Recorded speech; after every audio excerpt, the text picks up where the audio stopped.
buenas tardes a todos, a todas. Bueno, va entrando la gente. Les damos la bienvenida nuevamente desde este espacio del Instituto de Estudios Judiciales de la Corte. Hoy es la segunda clase de este curso sobre la prueba en el derecho civil, que está a cargo del doctor Leandro Vanegas, a quien agradecemos una vez más por estar en este espacio del instituto.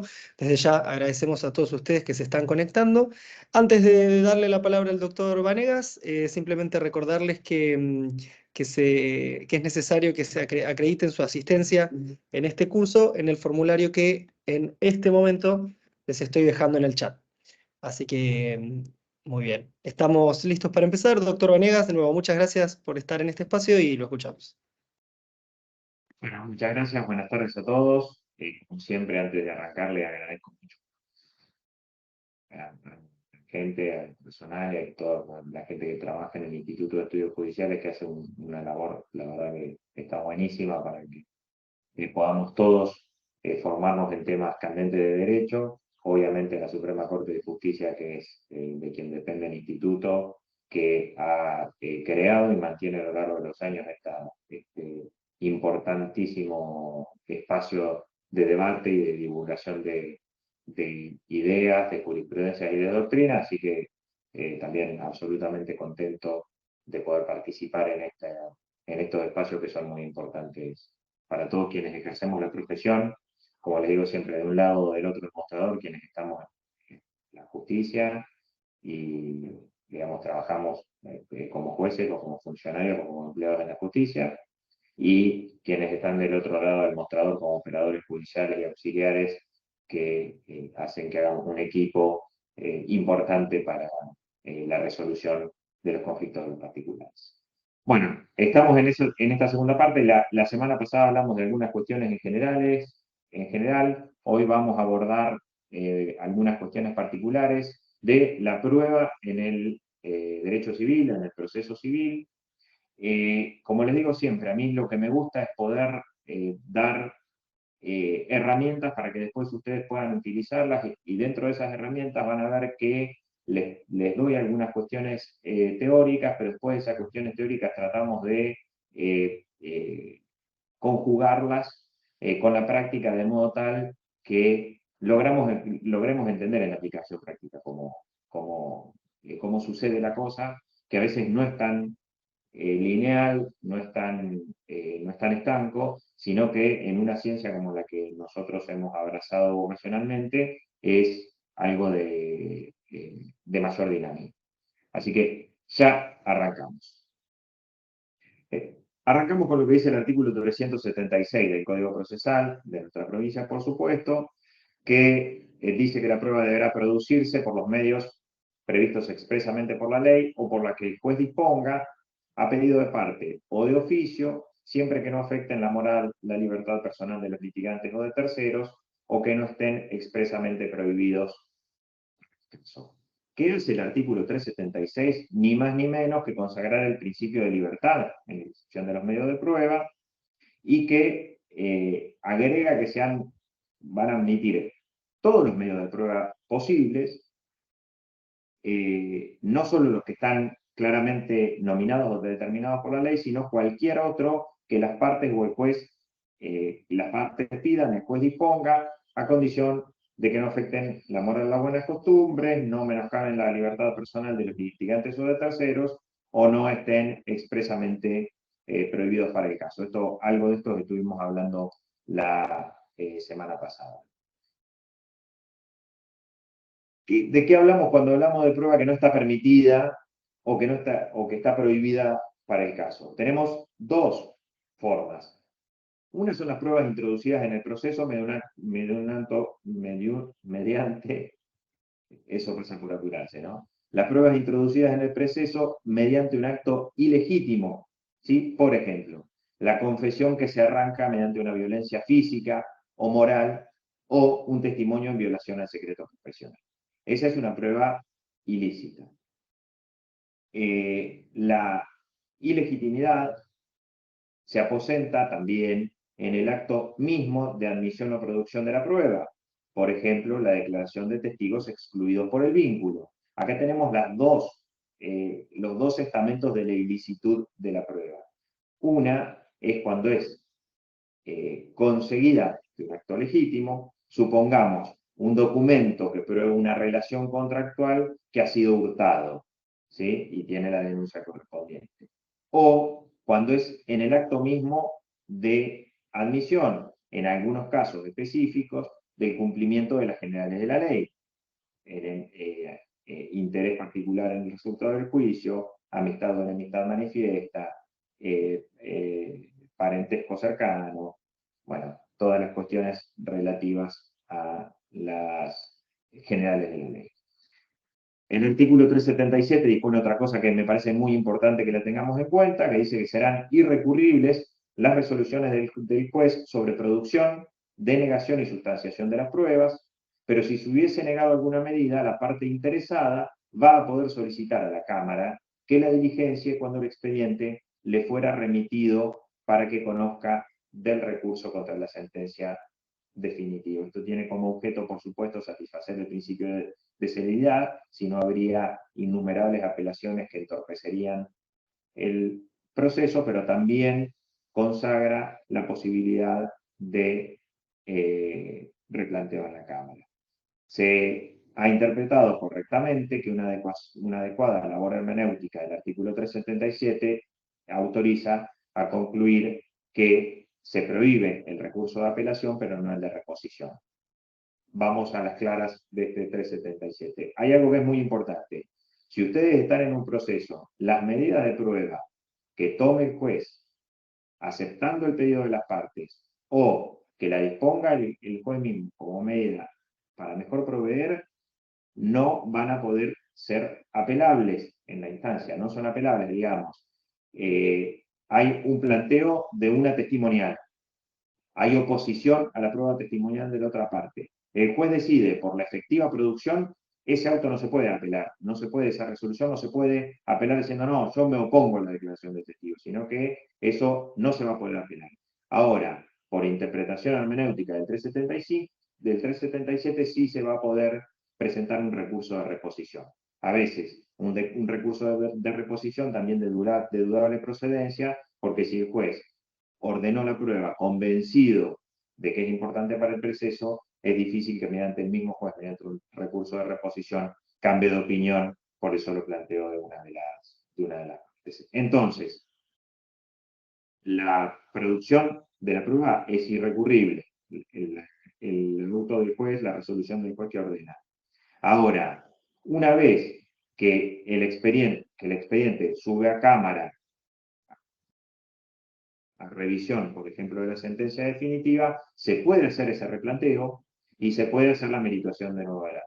A ver, para el replanteo en la alzada de la prueba va a tener que existir una negativa de producción o una producción que la parte considere que está en violación a determinado derecho de una de ellas, de una de las partes, y ahí la Cámara va a poder revisar. ¿Sí? El replanteo les aviso que el planteo de prueba en Cámara es mucho más limitado y responde a principios mucho más restrictivos, ¿sí? Porque el juicio, la gran mayoría del juicio, se tramita en la instancia, con lo cual la instancia de apelación no es el lugar más adecuado para producir la prueba, salvo las excepciones que la misma ley dispone, supongamos la posibilidad de un hecho sobreviniente que fue desconocido hasta la oportunidad de plantearlo en la segunda instancia.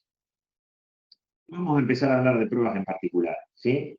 La confesional y la interpretación de la confesional. Esto es muy importante porque muchas de las partes y de los abogados dicen, uy, la confesional, bueno, la confesional no se presentó, confesión ficta, listo, ya tengo probado. Bueno, no es tan así, ¿sí?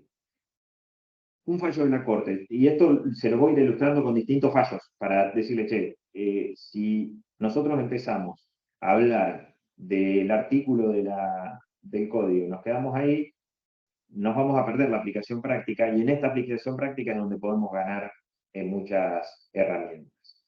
Insisto, en un fallo del 2010 de la Corte que está referenciado ahí, dice que pese a la circunstancia de que la absolución de posiciones se desarrolla mediante la contestación a diversas posiciones, cada una de las cuales no puede contener más de un hecho, claro, constituye un acto procesal único que como tal debe valorarse atendiendo al conjunto de las declaraciones emitidas por el confesante. Puede ocurrir, por lo tanto, que del contexto de la declaración confesoria surjan contradicciones que impidan por tener configurado el reconocimiento categórico de uno o más hechos controvertidos y que engendren la correlativa duda en el ánimo del juez, hipótesis en la que no sería justo acordar el valor de plena prueba a las contestaciones que implican una verdadera confesión y prescindir de aquellas que contrarrestan o desvirtúan ese resultado. Sucede mucho esto y obviamente es entendible para el abogado de parte. Puede que en una misma confesional, en distintas preguntas, el absolvente diga una cosa y la otra, inducido por el desconocimiento, por el error, por lo que fuere. Ahora, si dice una cosa y la contraria, no podemos valernos solamente de una de las dos para considerar la prueba y desvirtuar la contradicción posterior o anterior, ¿sí? Sino que eso generalmente en el juez va a generar una duda lo suficientemente razonable para no tenerla como una plena prueba, ¿sí? Esto es lo que dice el fallo de la Corte y lo que en la práctica judicial, digamos, entiendo lo más correcto. La confesional no debe evaluarse pregunta a pregunta, sino en su conjunto. Además, la prueba de confesión debe apreciarse en su correlación con el resto de las pruebas, atendiendo a las circunstancias de la causa, pues de lo contrario se haría prevalecer una ficción sobre la realidad y la decisión podría alejarse de la verdad material. Y eso no solo en el ámbito de la confesión ficta, dice otro fallo de la Corte de 2012, cuya virtualidad probatoria no es plena prueba, sino también en relación a la confesión expresa de fuerza insuperable que la constituye en la probatio probatissima. Seguimos con la prueba confesional. El juez está facultado para tener por cierto los hechos señalados en posiciones en rebeldía, pero en modo alguno obligar a acceder por la sola confesión ficta, automática o mecánicamente a las pretensiones deducidas. ¿Qué significa esto? La confesión ficta va a ser una prueba más. No es que no se va a evaluar como prueba. Sí se va a evaluar, pero se va a evaluar conforme el resto de las pruebas. Los abogados en el ejercicio particular de la profesión, les recomendaría que no descansen únicamente en la posibilidad de la confesión ficta o en la declaración de rebeldía, que sería a los efectos probatorios bastante similar, sino que tengan un impulso probatorio que determine o que haga que puedan ganar el juicio acreditando su razón. Ganar el juicio a la defensa, ¿no? Siempre en criterios probatorios más vale mucho que poco, en la medida de lo posible, y tener una conducta probatoria proactiva, como les decía la semana pasada, sin importar de quién sea la carga de la prueba y la prueba que tengamos. Si tenemos la confesión ficta, supongamos, y podemos ejercer otra cantidad y otro despliegue probatorio mucho mayor, y con la confesión ficta darle la puntada final, buenísimo. Ahora, sostener un reclamo en la sola circunstancia de que no se presentó el absolvente debidamente notificado a la audiencia de absolución parece en algunos casos bastante insuficiente. Si el absolvente se limita a responder no es cierto a las posiciones formuladas, no hay confesión, sin perjuicio de la valoración de esa conducta desde el horizonte que ofrece el principio de la probidad y la lealtad provincial.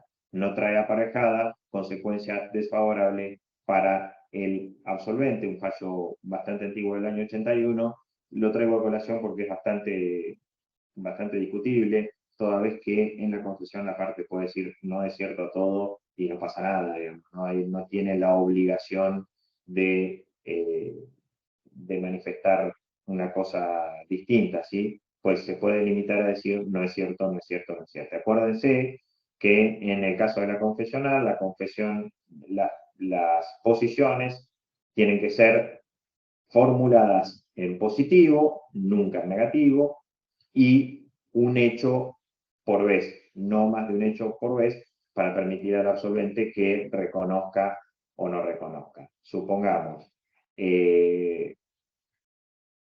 para que jure como que es cierto que usted cruzó el semáforo en rojo tal día, tal hora, ¿no?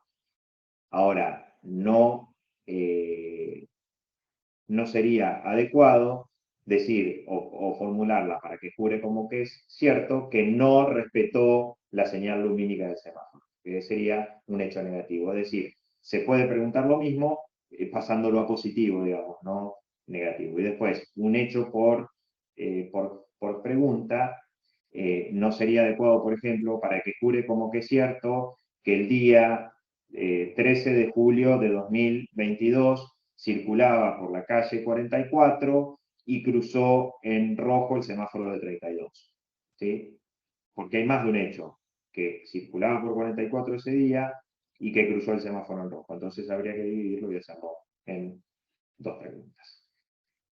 La confusión ficta tan devaluada en nuestros días, dice otro fallo, en este caso de San Nicolás, carece de valor absoluto y excluyente como prueba, so pena de correr riesgo de hacer predominar una ficción a la realidad. Y la confesión ficta también, cuando hablamos de absurdo, un fallo, perdón, del doctor Soria, bastante actual del año 2021, que dispone que está viciada por el absurdo la sentencia que acogió la sentencia de exclusión, que acogió, perdón, la defensa de exclusión de la cobertura opuesta por la aseguradora, cuando la parte actora desconoció la prueba documental en que aquella fundó la defensa, por lo cual debía acreditar su autenticidad al tenerla configurada frente a la confesión ficta del sujeto, demandando al rebelde, a quien se le atribuyó su autoría,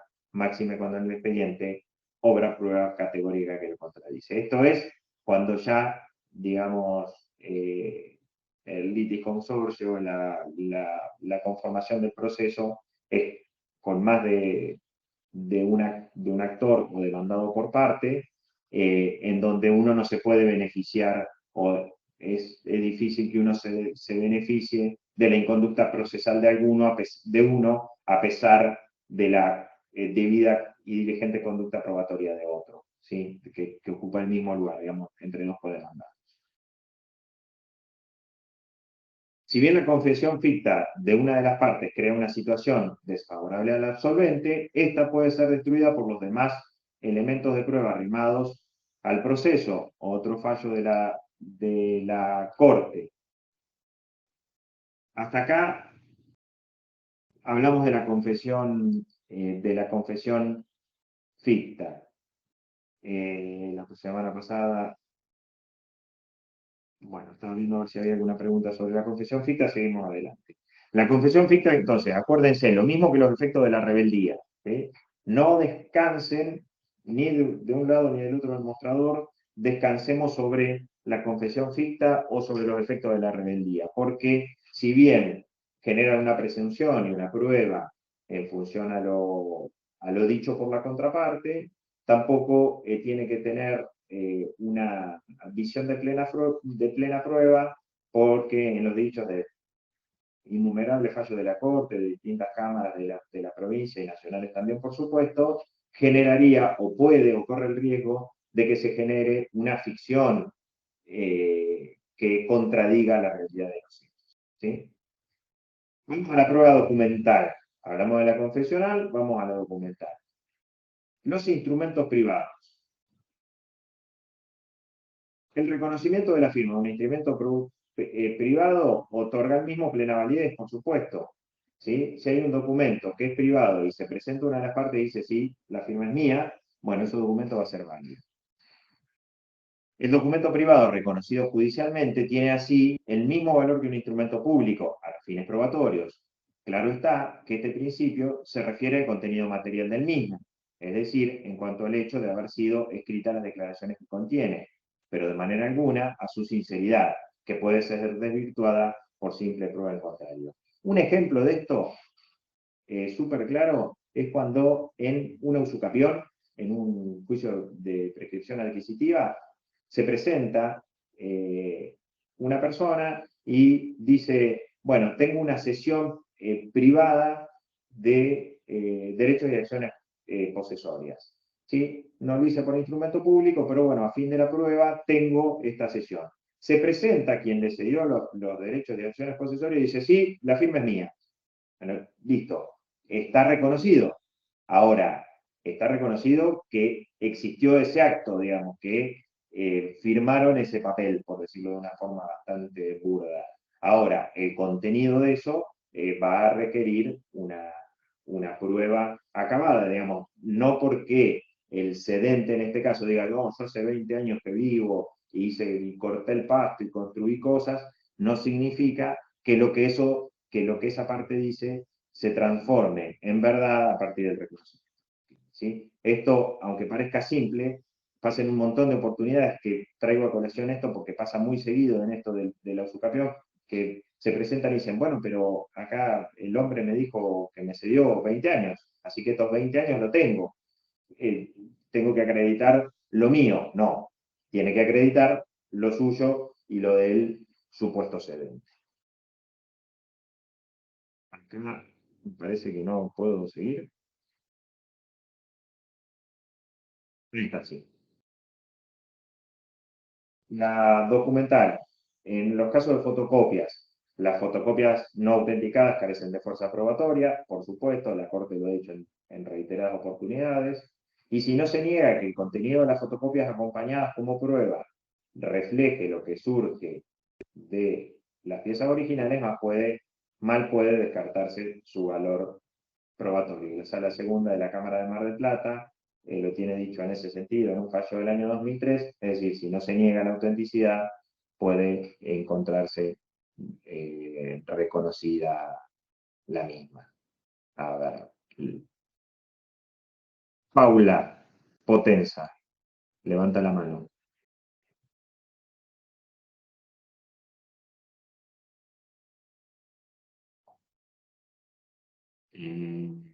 Paula, si estás, te escucho.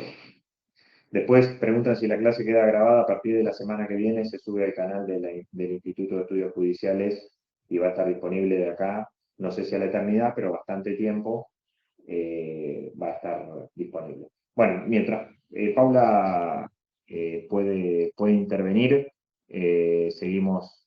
Estoy muteada. Ahí está. ¿Qué tal, doctor? ¿Cómo le va? Sí, Un gusto. sí, Lo que le estaba igualmente. escribiendo, ahora es como la prueba documental llega toda de manera digital, como que Sí. ya la certificación como que perdió, ¿no? Un poco lo que implicaba antes, digamos, de alguna forma. No, puede tener certificación y acuérdense que a partir de la pandemia y todas esas cuestiones, queda el abogado presentante en carácter de depositario y se presentan esos documentos también en carácter de declaración jurada, con lo cual, en cualquier momento, que puede ser a petición del juez o puede ser mediante la duda razonable de la otra parte, se puede pedir la exhibición de la documentación original. Así que es muy importante tener la documentación original debidamente resguardada, ¿sí? Más allá de que mucha de la prueba documental después es objeto de prueba informativa, por ejemplo, pero siempre tiene que la parte tener la prueba documental física, digamos, en carácter de depositario. Supongamos carta de documentos, supongamos escrituras, supongamos hasta si se quiere fotografías, informes, presupuestos, ¿sí? Recibos, se pueden acompañar de forma electrónica, pero acuérdense, carácter de depositario y mediante la declaración jurada de que esos documentos son de validez. No me acuerdo la resolución de corte, pero la pueden buscar. Hay una resolución de corte que establece todo esto que data de la época de la pandemia. ¿Sí? Gracias. La fotografía, seguimos adelante. Cualquier cosa, las placas fotográficas como medio de prueba útil y legítimo, respecto de lo cual se señaló que solo quedaría disminuido o anulado su valor cuando se hubiera cuestionado particularmente su validez o la prueba complementaria y se hará dudar de su fuerza probatoria. De la Cámara Primera de La Plata, un fallo también viejo del año 91. En el caso de la fotografía, ¿qué valor probatorio van a tener? ¿Las fotografías por sí mismas van a tener muy poco? Ahora, si esas fotografías están vinculadas con otra prueba, va a ser mucho más importante tener esa ilustración.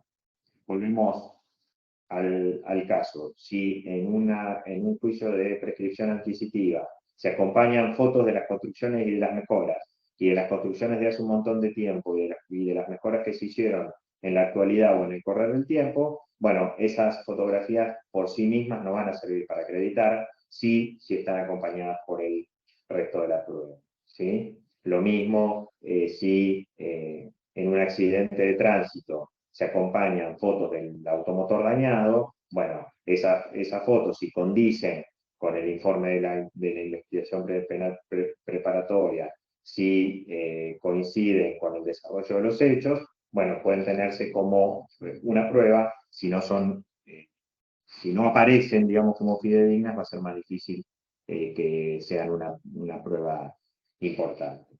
También el recorte periodístico carece de valor probatorio en orden a determinar la mecánica de un accidente, en tanto los mismos recogen más bien una versión, presumiblemente de quien pretende hacerlo valer, que no la presenta como una reconstrucción auténtica del evento acaecido.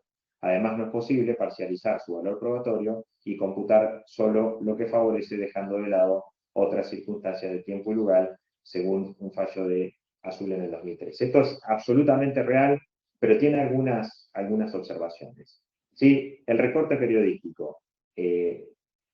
Vamos al ejemplo del accidente de tránsito. El accidente de tránsito sucedió cuando tal vehículo invadió el carril.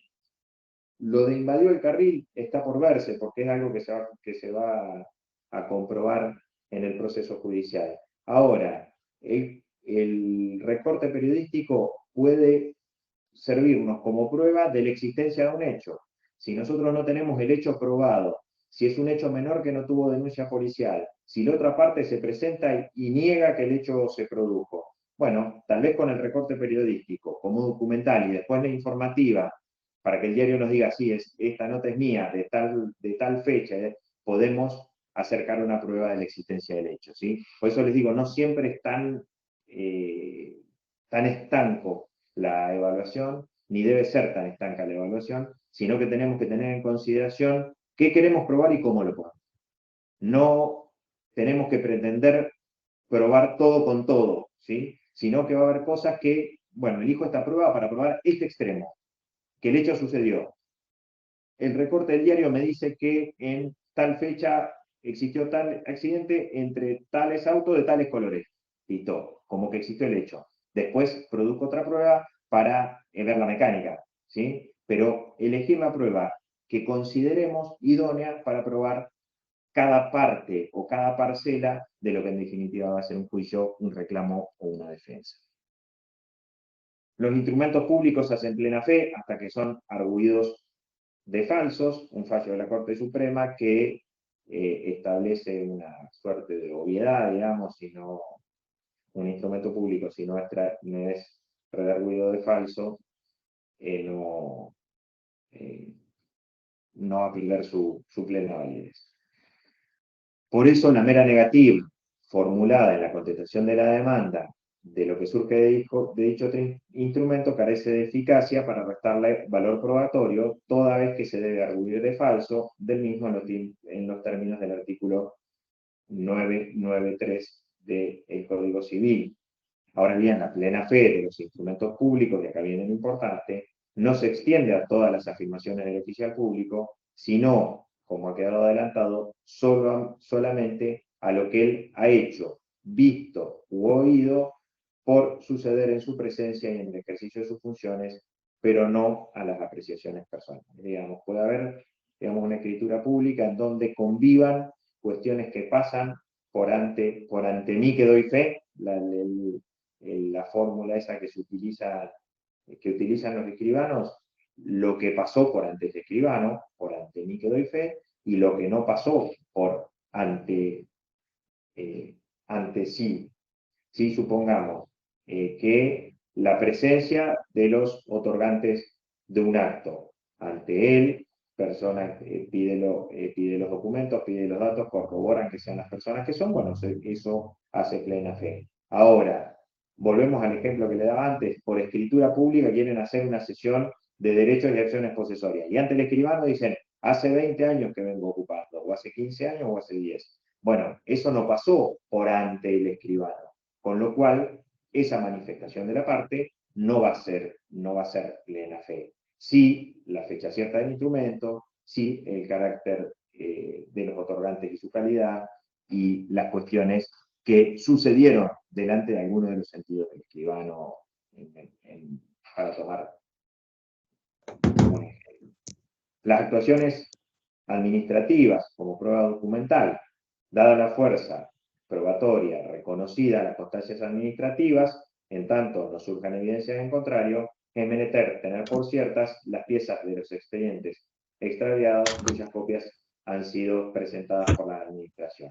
Siempre, si son copias extraviadas, obviamente si uno pide un oficio, supongamos, a la Municipalidad de La Plata para que remita un expediente de habilitación municipal o un expediente de reclamo ante la defensa, ante la Oficina Municipal de Defensa del Consumidor. Bueno, si responde la municipalidad, en ese caso, las instituciones administrativas, esas van a ser prueba de la existencia y del desarrollo que haya tenido.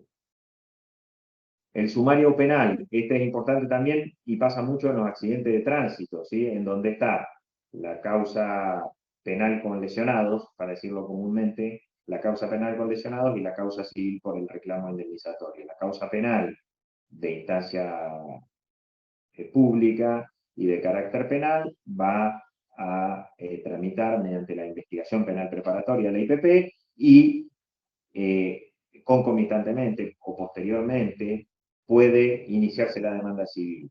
Y estas dos causas pueden ir teniendo un camino paralelo. Ahora, muchas veces el sumario penal, con la prueba, la causa penal, se tiene como una prueba importante en el proceso civil por daños. Bueno, hay que ver hasta dónde. La prueba producida en otra causa entre las mismas partes, y este es uno de los límites, y con el mismo objeto, si ha sido recibida con todas las garantías, merece plena fe y puede fundar la sentencia. Supongamos, un testigo en la causa penal. Si fue el testimonio hecho ante un funcionario público, si las partes, ambas partes, tuvieron acceso a esa causa penal, o si sin tener acceso lo ofrecieron como prueba, bueno, se puede valer como ciertas de esas pruebas producidas. Cuando digo, si lo ofrecieron como prueba, supongamos que el demandado ofrece como prueba la causa penal de la cual no participó, pero bueno, le está ofreciendo como prueba en el entendimiento de que lo que sucedió ahí presta su conformidad. ¿Sí? Por lo contrario, en este mismo sentido, dice la Cámara Segunda de La Plata en un fallo bastante antiguo, la prueba producida fuera de la causa no va a ser oponible a quien no ha sido parte y no pudo controlarse. De ahí que la fuerza de las pruebas o constancias de otro proceso que se invoca será siempre ineficaz o relativa desde que se han producido en un expediente donde el demandado no fue parte y por ende no pudo controlarlas ni ejercer las medidas procesales de fiscalización y contradicción que emergen del derecho de defensa en juicio. Es exactamente lo que les estaba diciendo recién. Hablamos del confesional y hablamos de la prueba documental.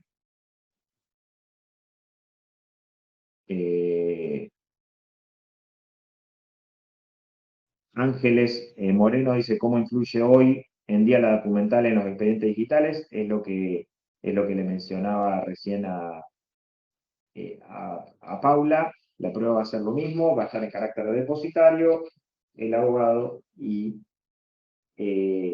bajo expreso juramento de que está acompañando las pruebas fidedignas. Vamos a la prueba de informes. El principio general que rige la atendibilidad de la prueba de informes está dado porque debe basarse sobre datos que resulten de la documentación, archivos o registros contables del informante. Y a su vez, en función a que no puede sustituir o ampliar otro medio de prueba específico que corresponda por la ley o por la naturaleza de los hechos controvertidos. Pasando en limpio. ¿Cuándo la prueba de informe va a ser idónea? Cuando el informe que el oficiado presente en el expediente surja de la documentación, de los archivos o de los registros de quien informa, ¿sí? Y no de una opinión del oficiado, ¿sí? Ahora,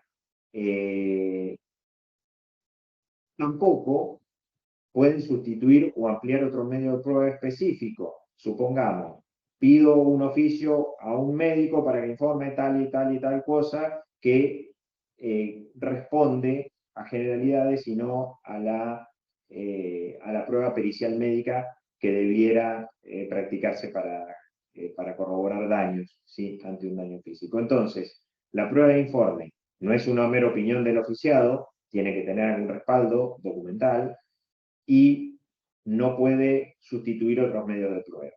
Esos son los dos principios generales de la prueba de informes. Supongamos, una prueba de informes válida es si yo, en un juicio por derecho del consumidor, pido oficio a determinada cadena de electrodomésticos para que informe si el artefacto que está facturado a mi nombre, o la factura que acredita que compré un artefacto, es fiel copia de su original y de sus registros. Bueno, ahí la prueba va a ser idónea, siempre y cuando no seamos actor y demandado, ¿no? Digo, supongamos el caso de un juicio del consumidor en donde me venden un artículo que no funciona, no responde la garantía y yo tengo que comprar un sustituto. Bueno, para corroborar que compré el sustituto, la factura y la prueba informativa para que informe que esa factura consta en sus registros contables es válida.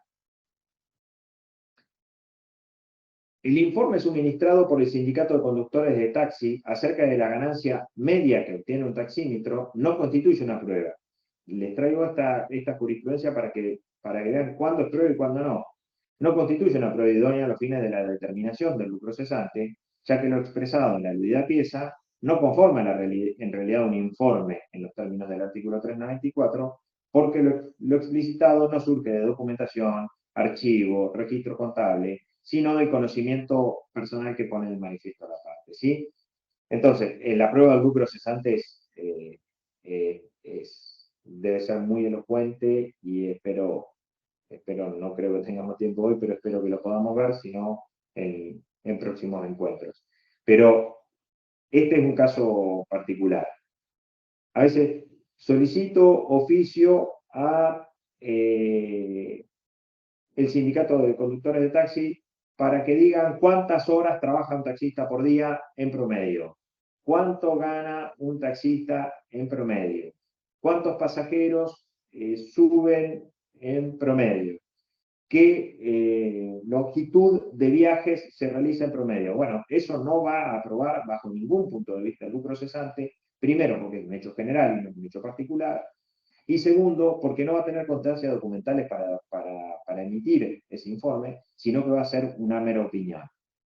En esos casos, acuérdense, si ustedes piden generalidades, después no pueden tener por probado un hecho en particular, ¿sí? ¿Cuánto ganan los taxistas? No. Tenemos que corroborar, en el caso del taxista, cuánto ganaba ese taxista.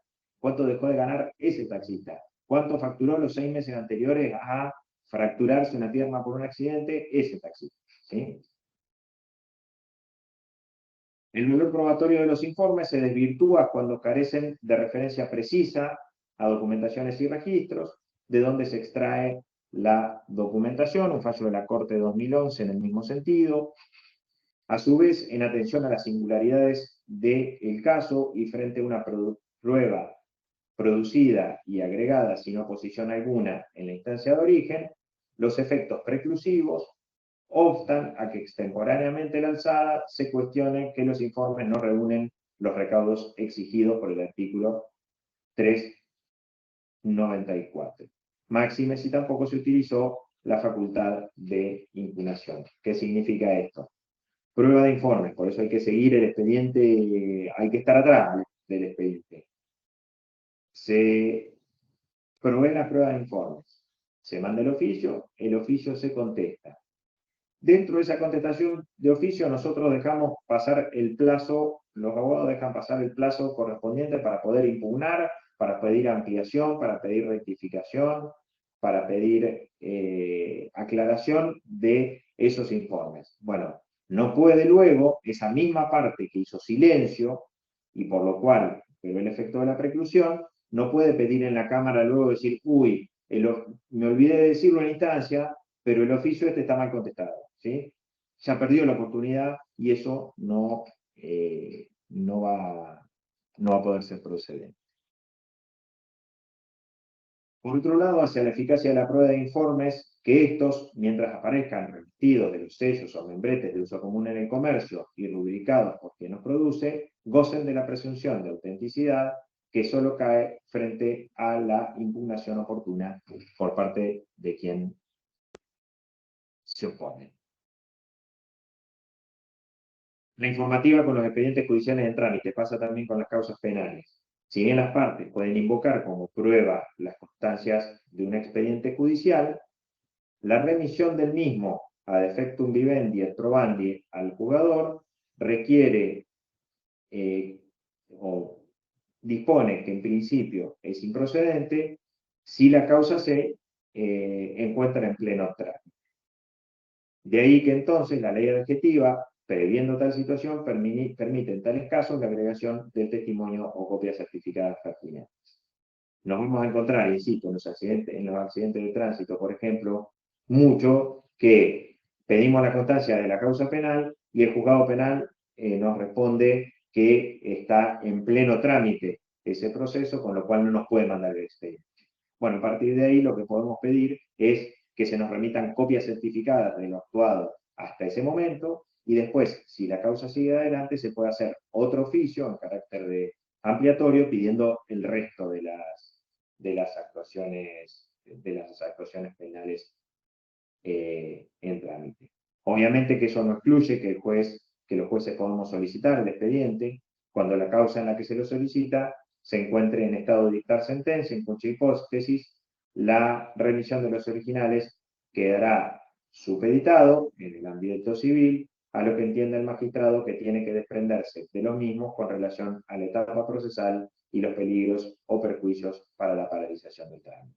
Esto es un antecedente también bastante antiguo, pero que mantiene su virtualidad, digamos. El juez puede pedir los originales igual al momento de dictar la sentencia y el juez oficiante puede tomar la decisión de remitirlos o no, o que continúe con las copias certificadas en función a la urgencia que tenga la causa. Ahora, se puede pedir el oficio, supongamos el juez civil a la causa penal, que el juez civil pida la causa mediante oficio, manifestando que el mismo será devuelto en el plazo de 5 días hábiles. O al revés, que el juez civil lo pide y que desde la justicia penal respondan remitiéndolo, pero solicitando su devolución urgente a los efectos de la persecución del trámite. No tiene nada de malo ni de impeditivo. La prueba de informes, por otro lado, en el juicio ejecutivo, si de la prueba producida, informe de los extractos bancarios, no es posible extraer instrumento alguno emanado del acreedor o de su representante legal que autoriza a tener por cancelada, sin margen de duda, la deuda que se ejecuta, la defensa no puede prosperar. Eso sí, sin perjuicio de la posibilidad que tiene el excepcionante de recurrir al proceso de conocimiento contemplado en el artículo 551 a fin de elucidar cuestiones que en relación al pago pregona ya efectuado y que escapan del estrecho marco compulsorio. En el juicio ejecutivo, ustedes saben que las excepciones son las que están previstas y no más que ellas. Entonces, puede ser que el demandado se presente y diga, bueno, yo pagué, pero no tengo el recibo. y que tenga otros elementos de prueba para comprobar esa excepción de pago. Bueno, no va a funcionar como excepción porque no tiene prueba idónea para hacerlo, pero sí va a poder recurrir a un juicio posterior, a un juicio ordinario posterior, a fin de hacer valer el derecho. También la prueba de informes puede ser como prueba anticipada, en virtud de la urgencia, o el peligro por el cambio o desaparición de la fuente de prueba, y el principio según el cual, este es muy importante también, y después de acá le abro preguntas, el principio según el cual los jueces deben conocer el derecho, iuria novit curia, no se extienden a la totalidad de las reglamentaciones locales, que al igual que en el derecho extranjero, les resulta imposible conocer. Por tanto, la existencia y el contenido de esas disposiciones es un hecho que debe probarse, y de esta tarea, más allá de que exista alguna forma de publicación electrónica de las normas que dicta el municipio de Pinamar, la prueba de informes resulta pertinente e idónea para que se agregue a los autos un texto auténtico de las disposiciones en cuestión. Es decir, el juez conoce el derecho, obviamente. Ahora, hay procesos en que es mucho más cómodo y va a ser mucho más productivo para las partes que esas normas que se reputan conocidas igual sean acercadas al juzgado, máxime cuando esas normas son de carácter municipal y no son harto conocidas por todos. Supongamos una legislación sobre habilitación municipal de determinada categoría en el municipio X. Más vale presentar esa ordenanza u oficiar también a la municipalidad para que remita una copia a fin de que esa ordenanza pueda ser conocida y no pase por. Bueno, hasta acá llegamos. Tenemos un ratito para alguna pregunta. Antes, les digo que si ustedes, que no sé si están algunos de los chicos del instituto ahí, si sí, Leandro, estoy yo, Eugenia. ¿Qué tal, Eugenia? Ahí estamos para ver si la semana que viene podemos, y si los asistentes pueden también, la semana que viene continuar, porque visiblemente no hemos terminado. Perfecto, Leandro, acá Camilo. Si les parece, la podemos, semana que viene podemos encontrarnos con el mismo enlace, mismo horario y demás, como dispongas. Semana que viene, misma hora, mismo canal, si les parece, nos falta hablar sobre la prueba pericial y sobre algunas cuestiones probatorias más en particular. Si a ustedes les parece, la semana que viene, entonces quedan invitados de 15 a 16 horas, jueves que viene, mediante el mismo enlace. Bueno, me levantaba la mano Laura Mowell. Te escucho, Laura. Hola, buenas tardes. Sí, con respecto a lo último que manifestó respecto a las pruebas de informe, yo justo tengo un caso en donde hay una declaración de utilidad pública sujeto a expropiación por parte del municipio.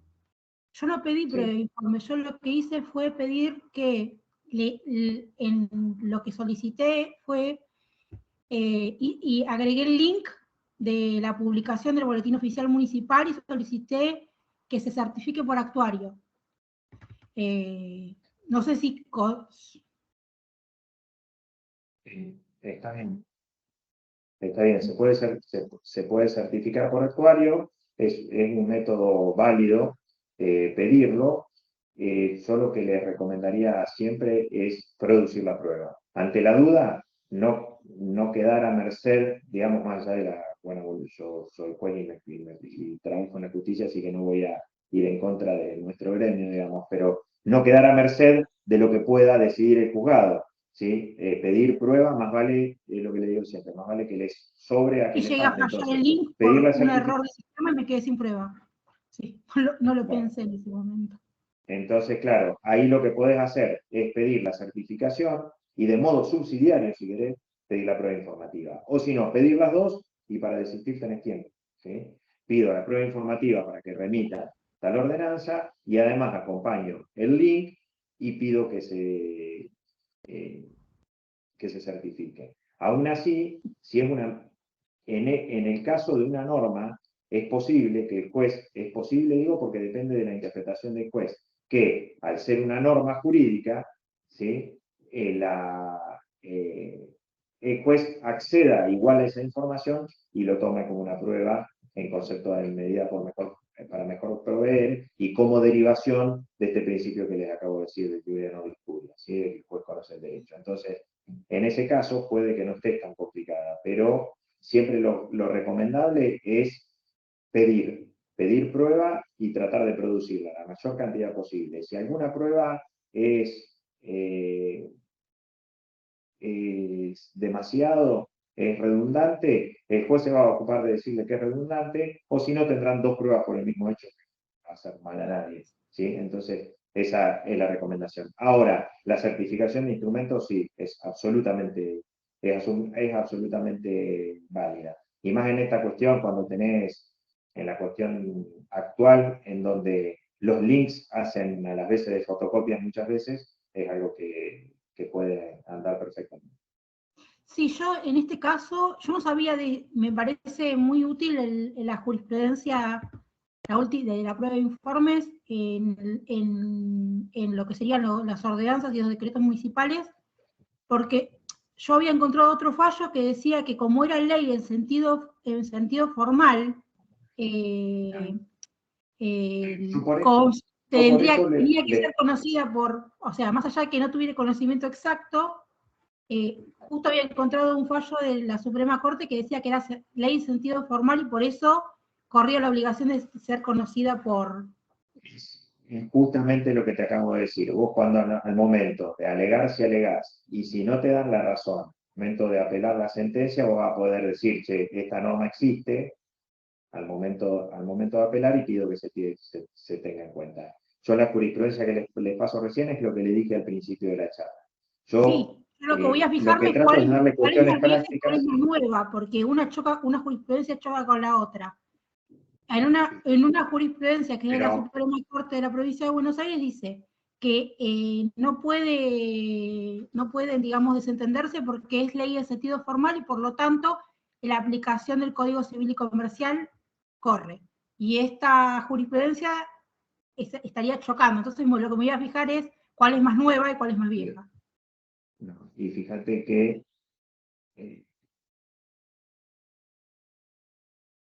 la existencia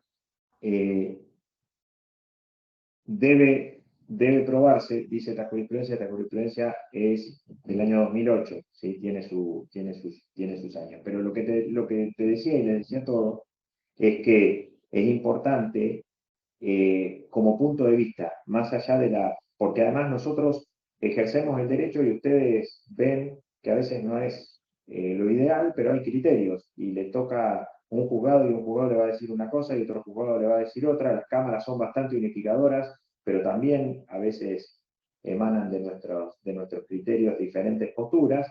Entonces lo que yo les traigo, como decía al principio de la charla, son estos disparadores para decir, uy, cuando tenga una ordenanza municipal, por las dudas, pido informe.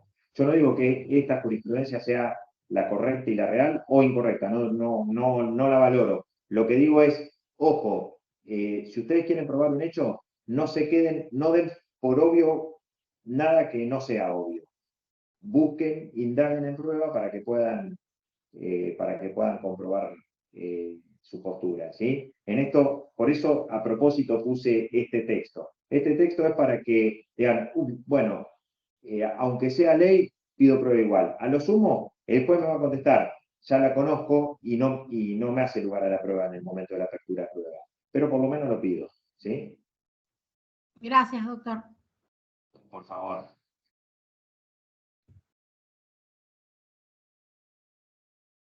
Bueno, entonces, hasta acá llegamos. La semana que viene nos encontramos a las 3 de la tarde, como siempre. Como les dije, vamos a hablar de la prueba pericial y algunas pruebas más. Las dudas que tengan la semana que viene la podemos charlar, también sobre la carga de la prueba y eso que hablamos la semana pasada. Les agradezco mucho que hayan estado del otro lado.